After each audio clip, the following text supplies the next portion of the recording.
Hey y'all, Bennett here. This is a lesson on Sweet Georgia Brown, and this is a Travis style arrangement that I learned from Craig Smith a while back when I was studying with him in North Carolina. It's Travis style, which means you're playing the melody on the top couple strings and you're playing bass notes using your thumb on the bottom two strings, which creates this really cool effect once you start to get better at it and get beyond the first step of just pinching two notes together at one time, which I explain in detail later on in the video. Thanks so much for watching this, and let me know if you have any questions in the comments below. Enjoy Sweet Georgia Brown.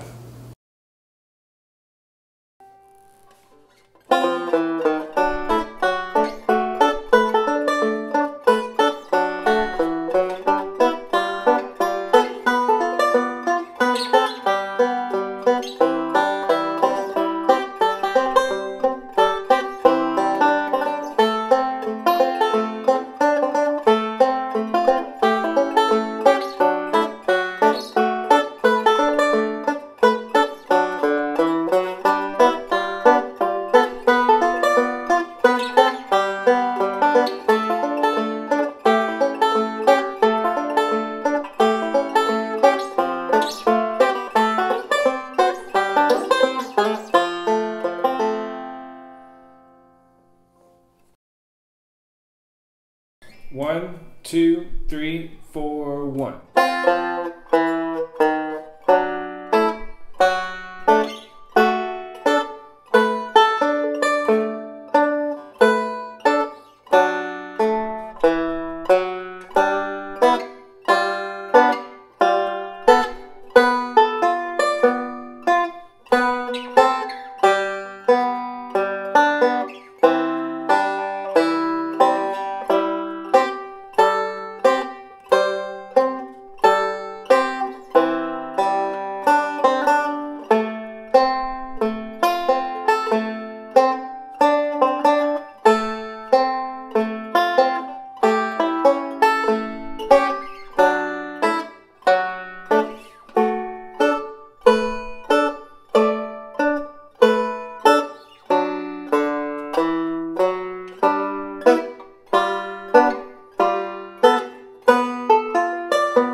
This is a Travis picking style arrangement of Sweet Georgia Brown, which means throughout the entire piece you're going to be doing an alternating thumb pattern to play the bass notes in the chords of the song.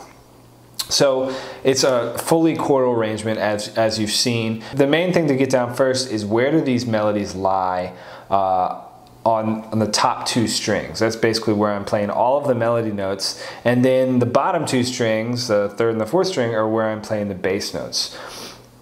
And so once you can get that main melody note pattern down, then you can start to add in the bass notes to it. The way that I learned this was just chord by chord. So you know, the D chord, it goes bo, da, da, bo, da, bo,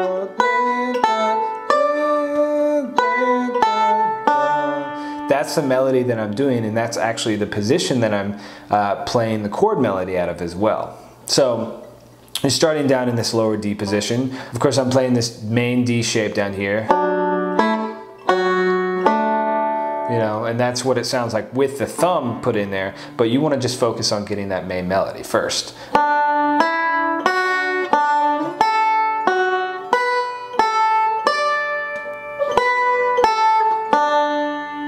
Cool. So get that first, and then you'll add in the bass notes. The way that I first learned this style on guitar was thinking about which melody notes that I'm playing with my index finger and my middle finger are matching up or are being played at the same time as the bass notes that I'm playing with my thumb. So fortunately, a lot of these melody notes for Sweet Georgia Brown end up on the downbeats. So this can be a pretty straightforward beginner arrangement if you're just getting into Travis style picking on banjo.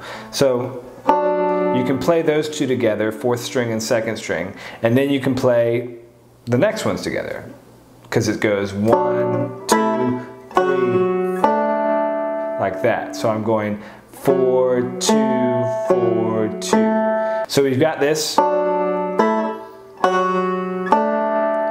I would practice that for a while, and then you move on to the next shape. So you're going to move this shape up. Actually, this is a great first time Travis picking arrangement, because you've got all these downbeat notes. So that might be the hardest part at first, because you've got a melody note, and then you're playing a bass note in between the next melody note and the one that you just played.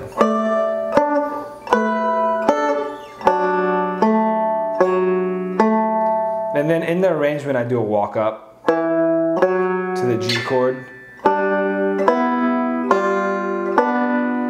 And just as and the melody for this is, and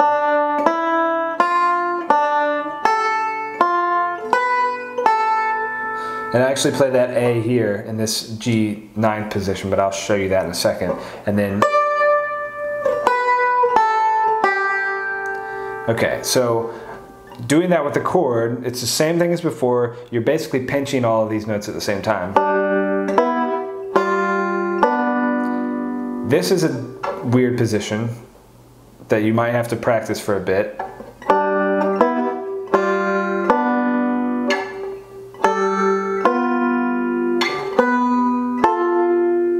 So that transition is particularly a challenge.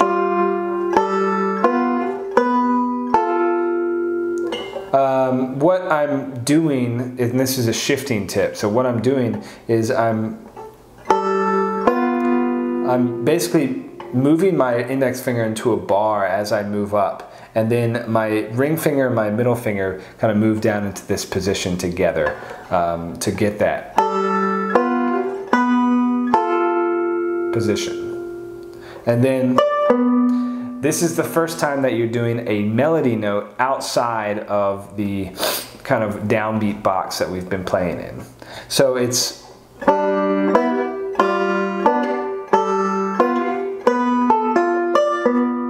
this is what makes Travis style sound so cool, is those melody notes that don't kind of fit in those boxes of the 1, 2, 3, 4. These are like on the ands. So this gives it this rhythmic aspect and this kind of like, oh, I'm playing the bass at the same time as I'm playing the melody kind of feel. So it's, and that's kind of a roll pattern there. And then, so you can practice that to get that groove. And then for that walk down. And then for the C chord, you're playing the exact same melody as a D melody, you're just moving it down 2 frets. So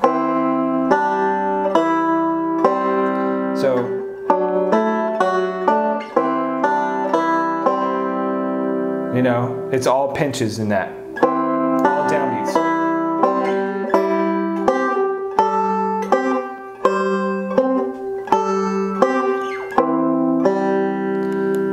That's the exact same positions as the D. There's a stretch there. If you can't get that, then what you can do is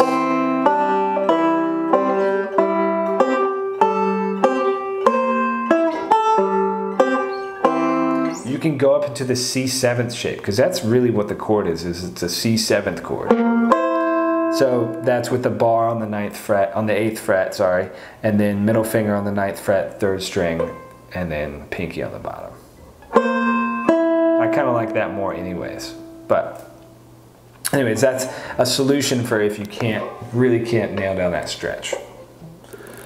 And then we have this. That's the only time that I go out of this thumb picking pattern, is after the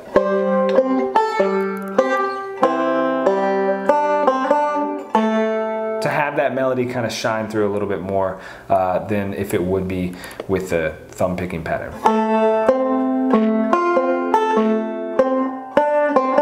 I'll play that line there on the 3rd string. Get your F chord right here, and then you're switching to an A chord. That's a cool lick that you can practice isolated as well.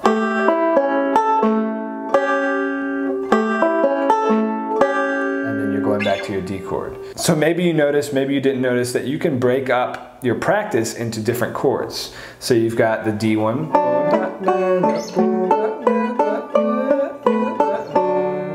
You've got that you can shed, first learn that melody. And so on. And then you've got the G melody.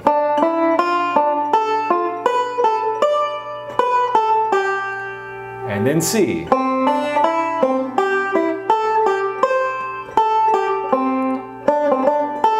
then the F melody.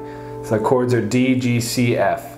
And so you can split it up into chords. And then the second time through is the same, so you've got that D melody, and you've got the same G melody. The next part, you actually go to a D minor, A7th, D minor, A7th chord progression. And so I'm playing it out of this 7th fret position, D minor.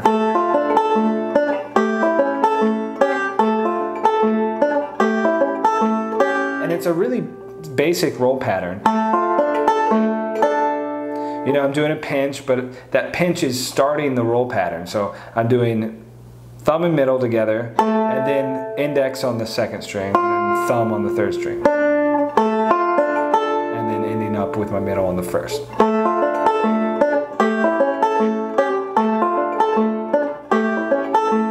And that's just that phrase 2 times. So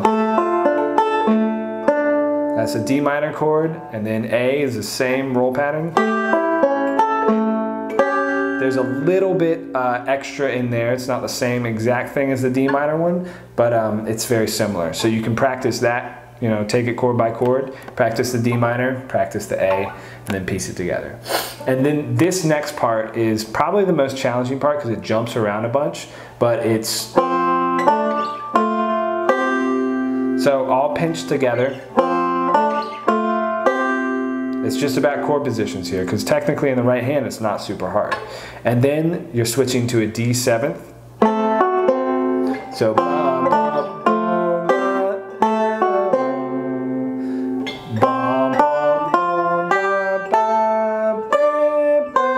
that's what that is. D7th up to the next D7th shape. And then G, reposition. And really I'm just playing octaves for the C, for that last C melody. So I'll go over that one more time. You've got F, D again. So that's a D position to a D position. And then down to G. And then C. And then F.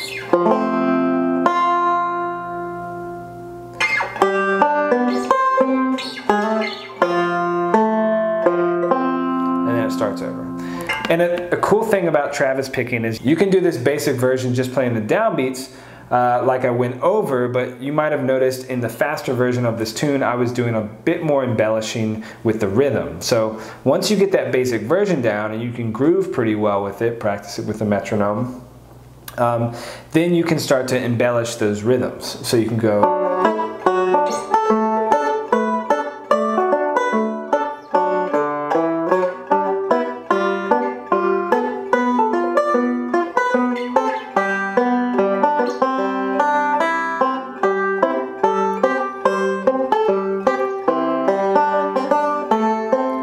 So it sounds a little bit more legitimate that way because you're putting in these kind of syncopated rhythms that don't always lock in pinch-wise with the thumb. It's a cool way to make yourself sound like a legit Travis style player. But you really want to get comfortable with that basic version first. It's super fun when you can put all that stuff in, but if you don't have the basic version down, then you're not going to have the foundation to put the other stuff in there. So that is the Travis style version of Sweet Georgia Brown. If you have any questions about that, please let me know in the comment section below, and thanks so much for watching.